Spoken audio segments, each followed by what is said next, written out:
Organisational behaviour जो as per CBCS BBA का जो सिलेबस है ना, जो NEP में आया है ना नया CBCS का सिलेबस, तो BBA का यही कॉमन सिलेबस है सबके लिए। इसमें ऑर्गेनाइजेशनल बिहेवियर का जो जो इम्पोर्टेंट टॉपिक्स हैं वो सब कवर करने वाले हैं अपने। तो first is what is organizational behaviour, what you understand by the concept organizational behaviour. In the management you are studying it as a subject कि भाई organizational behaviour is a subject, but what does it focus on. Organization का कोई behaviour नहीं होगा, there are people, because organization अगर मैं बात करती हूँ इट मीन्स सारी चीज़ों का सम्मेलन, सारी चीज़ें एक समेटना। ऑर्गेनाइज करना मतलब क्या होता है, चीज़ों को अरेंज करना। तो organization what does it mean, कोई कंपनी बोलूँ या कोई कंपनी बोलूँ या कोई ऑर्गेनाइजेशन बोलूँ, इसका मतलब वहाँ पे सभी चीज़ें अरेंज्ड है in a proper manner. Now why this things are arranged. जब मैं किसी कंपनी की बात करती हूँ, मैं बोल रही हूँ ना ऑर्गेनाइजेशन, ये शब्द कैसे आया, सीधी सी बात है, वहाँ पे चीज़ें ऑर्गेनाइज की गई है। There are few factors of production that are organize in a manner so that we can attain a profit. Things are processed in a manner. तो वहाँ पे इनपुट है, इनपुट को प्रोसेस किया जाता है and then we get the output.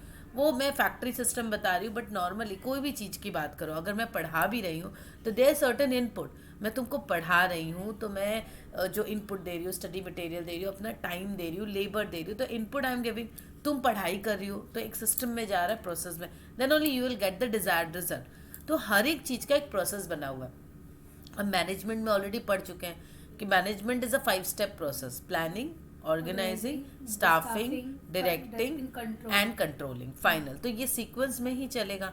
तो अब मैं जब ऑर्गेनाइजेशनल बिहेवियर की बात कर रही हूँ तो वहाँ पे ऑर्गेनाइजेशन एक संस्था जिसमें चीज़ें सम्मिलित हुई है। Organization is a firm, a company, any institute, whatever we can say, where factors of production are united in a manner so that we can get some results and it should be profitable of course। तो वो profitable होना चाहिए। तो अब यहाँ पर क्या क्या होता है, यहाँ पे लोग होते हैं। सबसे पहले जब होते हैं ना, जब मैं बात करती हूँ मैनेजमेंट की, 4M क्या है, man, machine, material and money. तो मैन सबसे ऊपर है, मैन ही ये सारी चीज़ें ऑर्गेनाइज करता है ना, मशीन हुआ, मटेरियल हुआ, मनी हुआ, बाकी सारी चीज़ें मैन के ऊपर है, मैन सबसे ऊपर है। तो ये जो मैन है ना, वो डायनेमिक फैक्टर है यहाँ पर, जो चेंजिंग है, उसका मूड है, परसेप्शन है, सोच है ना। तो ऑर्गेनाइजेशन में ये जो मैन वाला फैक्टर है ना, वही चीज़ का बिहेवियर हमको स्टडी करना है लोगों का, क्योंकि सामान जो जहाँ रख दो वहीं है, उसकी कोई सोच नहीं है, वो ना सोचेगा, ना हिलेगा, ना रिएक्ट करेगा, ना पॉजिटिव ना नेगेटिव, कुछ नहीं है, कुछ नहीं है। बट ह्यूमन बींग, जो लोग सोचते हैं, ह्यूमन बींग इंटरैक्ट करते हैं, रिएक्ट करते हैं, एक्ट करते हैं, रिएक्ट करते हैं, तो उनका बिहेवियर है। अब एक चीज़ और बताती हूँ, बिहेवियर का मतलब क्या होता है। बिहेवियर का मतलब मैं जो ऑब्जर्व कर रही हूँ, the observable portion of our action, what ever I can observe in someone's activities और समथिंग, वो ऑब्जर्वेबल थिंग जो वो बिहेवियर है। एक होता है हमारा थॉट लेवल पे कुछ चल रहा है, तो मैं नहीं समझती क्या अंदर क्या चल रहा है, बाहर क्या हो रहा है वो तो हम लोग देख के समझ सकते हैं। हाँ, तो वही बिहेवियर है। तो ऑर्गेनाइजेशनल बिहेवियर भी ना काफ़ी वास्ट सब्जेक्ट है, यहाँ पर हम लोग ह्यूमन को स्टडी करते हैं, समझते हैं। क्योंकि देखो, जब एक ऑर्गेनाइजेशन, एक संस्था है, कंपनी की बात हो रही है, वहाँ पे बहुत सारे लोग काम करते हैं, राइट, बहुत सारे लोग। अब जब बहुत सारे लोग काम करते हैं तो सबको को एक दूसरे के संग इंटर रिलेट करके काम करना होता है। अकेले हम कुछ नहीं कर सकते, बोलते हैं ना अकेला चना घड़ा नहीं फोड़ सकता। तो वैसे ही अकेले एक ह्यूमन बीइंग कुछ नहीं कर सकता। एक ऑर्गेनाइजेशन को चलाने के लिए वहाँ पर group of people are there, group of people working together. तो individual behaviour we need to observe कि एज एन इंडिविजुअल एक आदमी कैसे काम कर रहा है, कैसे एक्ट कर रहा है, कैसे रिएक्ट कर रहा है, और जब वो ग्रुप में होता है तो वो कैसे एक्ट करता है, कैसे रिएक्ट करता है। देखना, ग्रुप में ही जब तुम स्टूडेंट ही हो और कॉलेज जाओगी तो देखोगी कुछ लोग ना बहुत इंडिविजुअली वो बड़े अच्छे काम करते हैं, बट ग्रुप में जब जाते हैं ना उनको अच्छा नहीं लगता, वो काम करना पसंद नहीं करते। या कुछ ऐसे लोग हैं जो ग्रुप में ज़्यादा अच्छा परफॉर्म करते हैं, ऐसा भी है ना। कुछ लोग ऐसे हैं जिनको देखोगे जिनके अंदर ना वो थोड़ा लीडरशिप स्किल है, उनको ऑटोमेटिकली तुम देखोगी कि उनके अंदर कुछ लीडरशिप स्किल है, और कुछ लोगों के अंदर नहीं है, वो बस खाली सुनते हैं, फॉलोअर। तो there are two types of people are also there. तो ये सारा जो कोऑर्डिनेशन है, ये सारे जो चीज़ें हैं वो हम ऑब्जर्व करते हैं। सो ओ बी, अब मैं आ जाती हूँ डेफिनेशन में। Organizational behavior is a field of study that focuses on understanding and analyzing the behavior of individuals, groups and structures within an organization. तो क्या चीज़ें हम यहाँ पर समझ रहे हैं? हम समझने की कोशिश कर रहे हैं बिहेवियर ऑफ इंडिविजुअल लोग कैसे काम करते हैं, ठीक है। अब वो ग्रुप में कैसे काम कर रहा है, स्ट्रक्चर क्या है ऑर्गेनाइजेशन का, क्योंकि ऑर्गेनाइजेशन का स्ट्रक्चर, ये मैंने पहले पढ़ा है ना, ऑर्गेनाइजेशन स्ट्रक्चर वो तो पिलर है। अगर मैं मैनेजमेंट में करने जा रही हूँ, किसी कंपनी में नौकरी करने जाओ या किसी कंपनी को आप चलाओ, सबसे इम्पोर्टेंट है उसके स्ट्रक्चर को समझना। If you don't understand the structure of any organization, you can not work on that, work with that, you can not work along that, you can not work on that project. तो सबसे important है organisation structure को पूरी तरह समझना। अभी क्यों important है, मैंने पहले ही बताया, क्योंकि एक ऑर्गेनाइजेशन स्ट्रक्चर जो होता है वह सारी चीज़ें, तुमको सभी चीज़ें समझ में आ जाती है कि कम्युनिकेशन, कोऑर्डिनेशन हमारा कैसा है, सारी चीज़ें समझ में आ जाती है ना, कि कम्युनिकेशन हमारा कैसा है, कौन किसको रिपोर्ट कर रहा है, रिलेशनशिप कैसा है, everything is clearly mention in that. तो किसी भी ऑर्गेनाइजेशन स्ट्रक्चर को हम समझते हैं, there can be different types of organization structure, different types हो सकता है ना ऑर्गेनाइजेशन स्ट्रक्चर, जियोग्राफिक हो, फंक्शनल हो, किसी भी तरीके का हो, बट ये जो ऑर्गेनाइजेशन स्ट्रक्चर है वो हमारे लिए काफ़ी इंपॉर्टेंट है समझना। अल्टीमेटली अगर एक सीईओ है तो सीईओ किस तरीके से रिस्पॉन्सिबिलिटी दे रहा है सेल्स मैनेजर को, सीईओ की भी कुछ रिस्पॉन्सिबिलिटी है उनके प्रति। अब सेल्स मैनेजर जो उसकी अकाउंटेबिलिटी है भाई, वो सीईओ को जवाबदारी है, जवाब देगा वो, ठीक है। अब सेल्स मैनेजर के नीचे कुछ सबऑर्डिनेट्स हैं, तो ये जो कम्युनिकेशन पैटर्न है सीईओ का सेल्स मैनेजर के संग, सेल्स मैनेजर का सबऑर्डिनेट्स के संग, तो ये जो रिस्पॉन्सिबिलिटी, अकाउंटेबिलिटी, अथॉरिटी, ये सारी चीज़ें जो है ना ऑर्गेनाइजेशन स्ट्रक्चर से हमें समझ में आती है। तो जब हम वो भी स्टडी करते हैं ना ऑर्गेनाइजेशनल बिहेवियर, इसमें सबसे इम्पोर्टेंट ये स्ट्रक्चर भी है, क्योंकि लोग जो हैं, लोगों का कोऑर्डिनेशन कैसे होगा, वो सारी चीज़ें ऑर्गेनाइजेशन स्ट्रक्चर के हिसाब से होगा ना, ऑर्गेनाइजेशन स्ट्रक्चर के बाहर तो होगा नहीं।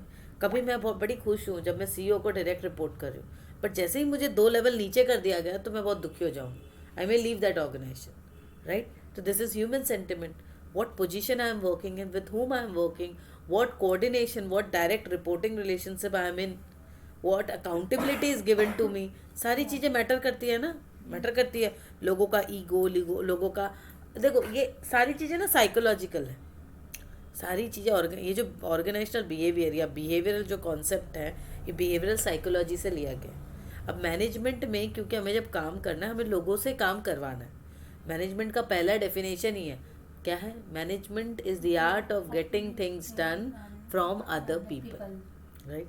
तो अदर पीपल से हम कैसे काम करवाएंगे, जब तक हम उनको समझेंगे नहीं, क्योंकि सारी चीज़ हमारी थॉट लेवल पे होती है, हम जो सोच रहे हैं वही ना हम करेंगे। तो हमारी सोच में अगर नहीं होगा तो हमारा इम्प्लीमेंटेशन नहीं हो सकता। तो लोगों को समझना, वो क्या चीज़ से खुश हैं, क्या चीज़ से दुखी हैं, क्या, अब क्योंकि वो खुश होगा तो उसकी मोटिवेशन बढ़ेगी, वो चीज़ों को समझ रहा है, एक्सेप्ट कर रहा है, तो मोटिवेशन, उसका मोरल हाई होगा, तो एफिशिएंसी, उसकी प्रोडक्टिविटी में हमें देखने को मिलेगा। तो ऑर्गेनाइजेशनल बिहेवियर का मेन ऑब्जेक्टिव ही यही है कि हम लोगों को समझें, लोगों का ये जो कोऑर्डिनेशन पैटर्न है, कम्युनिकेशन पैटर्न को समझें, उनकी साइकोलॉजी को समझें, वो किस, मतलब मेन अगर इसका ब्रीफ में बोलूँ तो मेन मैनेजमेंट का फंडा है कि लोगों को समझो, किस चीज़ से भाई वो खुशी हैं, वो किस चीज़ से मोटिवेट होंगे, उससे मोटिवेट करो और अपना काम निकलवाओ, क्योंकि ultimate aim is to get the things done. अपना जो मैनेजमेंट का ऑब्जेक्टिव्स है, वो कॉर्पोरेट ऑब्जेक्टिव बोलो, ऑर्गेनाइजेशन ओवरऑल ऑब्जेक्टिव बोलो, वो फुलफिल करना है। The few key concept and topics, क्या क्या चीज़ें हैं, एक हो गया इंडिविजुअल बिहेवियर, सबसे पहली चीज़ हो जाती है इंडिविजुअल बिहेवियर, क्योंकि इंडिविजुअल से ग्रुप बनता है, इंडिविजुअल से टीम बनता है, जो भी बोलो, एक डिपार्टमेंट बन रहा है, एक ब्रांच बन रहा है, वॉटेवर, तो सारी चीज़ें इंडिविजुअल बिहेवियर के ऊपर है। सबसे पहले जो इंडिविजुअल को हम रिक्रूट कर रहे हैं अपने ऑर्गेनाइजेशन में, जिस इंडिविजुअल से मैं काम ले रही हूँ, मुझे उसको समझना आता है, क्योंकि हर कोई की अपनी पर्सनैलिटी होती है। पर्सनैलिटी कहाँ से आती है, उसकी अपनी वैल्यू सिस्टम, उसने जो बचपन से सीखा है। पर्सनैलिटी, हर पर्सन की जो एबिलिटी है, पर्सनैलिटी का मतलब, उसको ब्रेक करो, उस पर्सन की जो एबिलिटी है, तो पर्सनैलिटी एंड वैल्यूज़। तो OB explores how individual differences in personality traits, values and attitude impact behavior and performance at work. तो O B as a subject हम क्या देखते हैं इसमें कि जो इंडिविजुअल डिफरेंसेस है, लोग अलग अलग हैं, हर लोग अलग हैं, हर लोगों की पर्सनालिटी ट्रेट्स अलग हैं, उनके वैल्यू सिस्टम अलग होंगे, उनके एटीट्यूड अलग होंगे। अब वो चीज़ें उनके परफॉर्मेंस में एक इम्पैक्ट करेगी, परफॉर्मेंस जो है वो अलग अलग होगा। जैसे अब मैं अगर बात करूँ एग्जाम्पल परी और रियांसी का, दोनों अलग अलग कैरेक्टर हैं, बिल्कुल अलग अलग हैं। रियांसी जो है वो, अगर मैं उसको बोलूँ, जितना मैं ऑब्जर्व करती हूँ वो लिटरेचर ओरिएंटेड है। परी जो है वो साइंस ओरिएंटेड है, मतलब प्रैक्टिकल चीज़ें लेकर ओरिएंटेड है। तो दोनों का पर्सनालिटी बिल्कुल अलग है, तो उनका थॉट प्रोसेस अलग होगा, उनकी परफॉर्मेंस अलग अलग होगी। जो लिटरेचर ओरिएंटेड लोग होते हैं वो ज़्यादा फर्स्ट आते हैं, ये मैं बोल सकती हूँ क्योंकि मैं भी आती थी, ठीक है। और जो ज़्यादा प्रैक्टिकल चीज़ें होते हैं वो, उनका एनालिटिकल एबिलिटी अच्छी होगी, स्टैटिस्टिकल मैथमेटिकल अच्छा होगा, ठीक है। तो वो कहीं ना कहीं रिजल्ट ओरिएंटेड होंगे, लेकिन वो फर्स्ट वाला वो रट्टा मारा नहीं आएंगे। तो मैं अगर उन दोनों को अगर मैं कंपेयर करूँ तो क्या होगा, परफॉर्मेंस आएगी कहीं पैरामीटर पर नहीं आएगी। तो personality and values, individual personality and values का इफेक्ट उसके परफॉर्मेंस पे आ गई। तो जब मैं परफॉर्मेंस इवैल्यूएशन करूँगी तो मुझे हर लोगों को, हर एम्प्लॉयज़ को अलग अलग तरीके से देखना होगा ना, वहीं से समझो। परसेप्शन एंड डिसीजन मेकिंग, अब लोगों की पर्सनालिटी उसकी परसेप्शन तैयार करती है। What do you mean by perception? उनका नज़रिया। परसेप्शन का सीधा मतलब है नज़रिया। आप चीज़ों को किस तरीके से देख रहे हो। कि देखो, हम लोग जब देखते हैं तो कोई एक चीज़ को देख रहा है, सपोज कोई एक फैक्ट्री है, वो फैक्ट्री बड़ी पुरानी सी हालत में है, बहुत मैंने क्या बोलते हैं उसे, बहुत लॉसेस दिख रहा है। तो एक प्रोस्पेक्टिव इन्वेस्टर आता है और वो उसमें प्रॉस्पेक्ट देखता है, अपॉर्चुनिटी देखता है कि इसमें थोड़ा पैसा लगाएंगे और थोड़ा ब्रांडिंग करके तो हम प्रॉफिट कमा लेंगे। वही दूसरा किसी ने उसको छोड़ दिया होगा कि भाई ये तो लॉस है, इसमें रिस्क है, इसमें लॉस है, किसी ने उसको, दोनों लोगों को देखने का नजरिया डिफरेंस है ना, तो परसेप्शन अलग अलग हो गई। अब क्योंकि परसेप्शन, हमारी नज़रिया अलग हो गया, तो डिसीजन मेकिंग भी अलग हो गया ना। मोटिवेशन, अब OB studies the factor that drive employ motivation, including intrinsic and extrinsic rewards, job satisfaction and needs fulfilment. अब मोटिवेशन जो है, ओबी क्या स्टडी कर रहा है, मैं पहले ही बताई ब्रीफ में कि ओबी जो है मोटिवेशनल फैक्टर पे ध्यान देगा। लोगों को समझना, इंडिविजुअल बिहेवियर, उनके कैरेक्टर, उनके परसेप्शन को समझना, क्योंकि हमारा जो नज़रिया है वो हमारे डिसीजन मेकिंग को इम्पैक्ट करेगा। तो वही मोटिवेशन वहीं से आएगा, मोटिव हमारा तैयार करेगा हमारा परसेप्शन। देखो, ये सारी चीज़ें साइकोलॉजिकल, जब तक हमारी सोच में नहीं आएगा हमारे कर्म में नहीं आएगा। Stress and wellbeing, the impact of stress, work life balance and wellbeing on employ performance and health is a significant focus. OB में ये काफ़ी इंपॉर्टेंट फोकस है कि लोग स्ट्रेस क्यों आता है, क्योंकि मुझे मेरा कैरेक्टर के संग, मेरी पर्सनालिटी के संग मुझे काम नहीं मिल रहा, या जो काम मिल रहा है वो उससे मैं सेटिस्फाइड नहीं हूँ। कहीं ना कहीं there is a disturbance, there must be a disbalance, then only stress will occur. काम अच्छा है बट इन्वायरमेंट अच्छा नहीं हो, whatever, कुछ भी हो सकता है। स्ट्रेस का मतलब क्या है, एक्सटर्नल जो प्रेशर आ रहा है वो इंटरनल मेरी इम्यूनिटी उतनी तैयार नहीं है, इंटरनल रिजिलेंट उसको नहीं ले पा रहे, मतलब एक क्या बोलते हैं उसको, मना कर रहे, देयर इज अ डिसबैलेंस। या स्ट्रेस को हम अगर डिफाइन करें तो ऐसा भी है, साइकोलॉजिकल और फिजिकल लेवल पे डिफरेंस आ रहा है, मैच नहीं करवा रहा, मैं जितना सोच रही हूँ वो फिजिकल लेवल पे नहीं हो रहा है, तो देयर इज अ स्ट्रेस। तो यहाँ पे ओबी का एक फोकस है कि हम इस चीज़ को स्टडी करें। Human resource management without OB के नहीं हो सकता, तो स्टडी करना, work life balance issue, employee productivity issue, employee के वेलबींग को स्टडी करना, ये सारा हमारा ओबी का फोकस है। Next comes group behaviour. देखो, इंडिविजुअल बिहेवियर के बाद ही आता है ग्रुप बिहेवियर। ग्रुप बिहेवियर क्यों? क्योंकि इंडिविजुअल अकेले सारे काम नहीं करने वाला, सारे रिसर्च एनालिस्ट तो है नहीं कि रिसर्च करे बैठ बैठ के, ग्रुप में काम करना। रिसर्च एनालिस्ट भी है तो भी उसको ग्रुप के संग काम करना ही है, एक टीम होगी ना उसमें काम करना है। तो ग्रुप बिहेवियर, ओबी का काफ़ी इंपॉर्टेंट फंक्शन है कि वो ग्रुप बिहेवियर को स्टडी करे, ग्रुप में लोग कैसे काम करते हैं, ठीक है। इसमें आ गया first concept is team dynamics. What does it mean? ये काफ़ी इंटरेस्टिंग है, टीम डायनेमिक्स। टीम डायनेमिक्स में देखेगी 2-4 बंदे काम कर रहे हैं या 10 बंदे काम कर रहे हैं, 2 बंदे या 4 लोग, 4 एग्जीक्यूटिव, 4 फ्रेंड्स बड़े मज़े से काम कर रहे हैं, जैसे उनको अलग अलग बिठा दिया गया, काम प्रोडक्टिविटी लो हो गई। इसको बोलता है टीम डायनेमिक्स। टीम को समझना, टीम में जो मेंबर्स हैं उनका एक दूसरे के संग रिलेशन कैसा है। अब मैं अगर परी रियांसी कितना झगड़ा करते हैं तो भयंकर बिल्ली जैसा, लेकिन अभी तुम अगर बोलो मैं इसको हॉस्टल में दे दूंगे, उसको हॉस्टल, तो नहीं, हॉस्टल में नहीं देंगे, दोनों अलग भी नहीं रहेंगे, दोनों एक संग ही रहेंगे, लड़ेंगे मरेंगे लेकिन एक संग रहेंगे, ठीक है। तो ये टीम डायनेमिक्स है। तो टीम में भी ऐसे बहुत सारे लोग होते हैं, क्या होता है ना, जब एम्प्लॉयज़ काम करते हैं एक दूसरे के संग तो एक सोशल तो ऑटोमेटिक एक रिलेशन तैयार होता है, कुछ फ्रेंड्स बन जाते हैं बहुत अच्छे, कुछ कलीग ही हैं तो उनका काम का करने का पैटर्न बहुत अच्छा है कि वो एक दूसरे के संग बहुत अच्छा परफॉर्म करते हैं, ये सारी चीज़ें भी होती है। इसमें क्या होता है, OB investigate this functioning of teams including their communication, conflict resolution, collaboration and decision making within group. मतलब ये जो टीम है, टीम डायनेमिक्स का मतलब क्या हुआ, ये जो टीम है हाउ डज इट फंक्शंस, ये कैसे आपस में परफॉर्म कर रही है, एम्प्लॉयज़ जो है वो आपस में एक दूसरे से कैसे परफॉर्म करें, ये है टीम डायनेमिक्स, ठीक है। Leadership, the study of leadership style, leader कैसे काम कर रहा है, उनके स्टाइल क्या है, क्वालिटीज़ क्या है, बिहेवियर क्या है, लीडरशिप स्ट्रक्चर को समझना है। पावर एंड इन्फ्लुएंस, वो भी एग्जामिन करता है how individuals and group gain and use power to influence others behaviour and decision.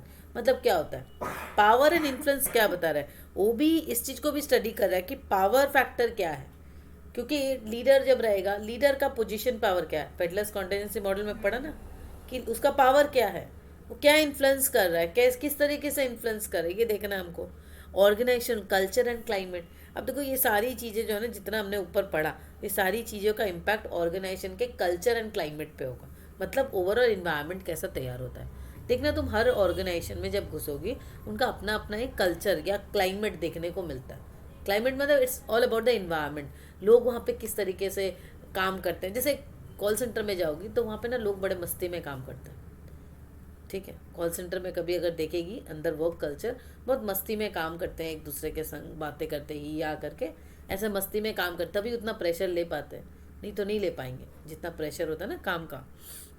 मैं काम की हूँ कोई टाइम में, इसलिए मुझे पता है वहाँ का वर्क कल्चर, ठीक है। बहुत प्रेशर होता है लेकिन बहुत मस्ती में काम होता है, तो वहाँ का एक कल्चर वो क्रिएट किया जाता है। अब उसी में अगर बोला जाए कि नहीं एकदम शांति से फॉर्मल एटीट्यूड में प्रोफेशनली काम करना है, तो लोग काम कर पाएंगे, नहीं कर कॉल पाएंगे। सेंटर में तो वैसे ही काम ही होता है, दिन भर कॉल्स पे रहना, तो उन लोगों को माइंड फ्री करने के लिए थोड़ा तो वो हाँ एनवायरनमेंट तो वो चेंज चाहिए। तो ये हर ऑर्गेनाइजेशन का अपना अपना कल्चर होता है, ठीक है। अब कोई कहीं पे रिसर्च हो रहा है, अब रिसर्च में ज़्यादा ही यहाँ करेंगे तो नहीं चलेगा, वहाँ पे नहीं, वहाँ पे डेडिकेशन चाहिए थोड़ा, वहाँ पे थोड़ा सा इन डेप्थ नॉलेज चाहिए, पढ़ाई वगैरह उनको करना है, तो वहाँ पे ज़्यादा अनप्रोफेशनल बिहेवियर, उस तरीके का इन्वॉल्वमेंट, हाँ तो वो ऑटोमेटिक चल जाता है।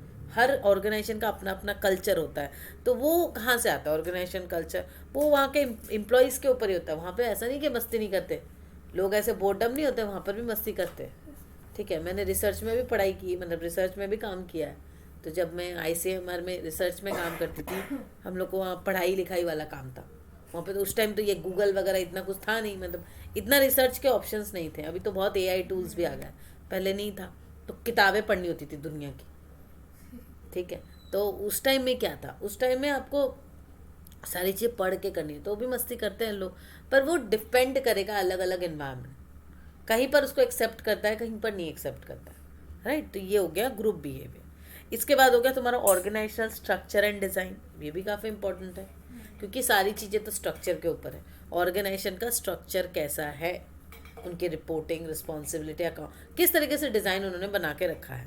कभी कभी बहुत कॉम्प्लेक्स हो जाता है, तो अगर स्ट्रक्चर कॉम्प्लेक्स होगा तो वो सबकी लाइफ जो है ना वो बहुत डिस्टर्ब करेगा। जॉब डिज़ाइन, काम को किस तरीके से करना है, हर कोई का जॉब डिज़ाइन वो इम्पोर्टेंट फैक्टर है। देन चेंज मैनेजमेंट, ये भी एक इम्पॉर्टेंट टॉपिक है कि किस तरीके से ऑर्गेनाइजेशन में चेंज को एक्सेप्ट किया जा रहा है, या तो चेंज एक्सेप्ट करेंगे या तो रेजिस्ट करेंगे तो फिर उसको कैसे लाया जाएगा, क्योंकि ये जो चेंज है इज़ अ कंटिन्यूस प्रोसेस, हर ऑर्गेनाइजेशन में ये चलता रहेगा। तो ऑर्गेनाइजेशनल चेंज एंड डेवलपमेंट और एक चेंज मैनेजमेंट, हर समय ऑर्गेनाइजेशन में चेंज होगा, this is very normal. Change is the constant बोलते हैं ना, क्यों बोलते हैं, क्योंकि हर समय टेक्नोलॉजिकल एडवांसमेंट हो रही है, कुछ ना कुछ चेंजेस हमें देखने को मिल रहा है, तो चेंज आएगा ही। तो ये चेंज ऑर्गेनाइजेशन में किस तरीके से हो रहा है, कौन से प्रोसेस से ले रहे हैं। देन ऑर्गेनाइजेशनल डेवलपमेंट, क्या इंटरवेंशन, क्या टेक्निक्स हम यूज़ कर रहे हैं ऑर्गेनाइजेशन को डेवलप करने के लिए। वो आप टीम बिल्डिंग एक्टिविटीज़ ले लो, ऑर्गेनाइजेशनल इफेक्टिवनेस को बढ़ाने के लिए हम क्या क्या कर रहे हैं, क्या इंटरवेन कर रहे हैं। इंटरवेन का मतलब होता है क्या क्या चीज़ें हम इम्प्लीमेंट कर रहे हैं। इंटरवेन का मतलब क्या बताया मैं? इंटरवेन का मतलब होता है घुसना, ठीक है, इंटरवेन करना।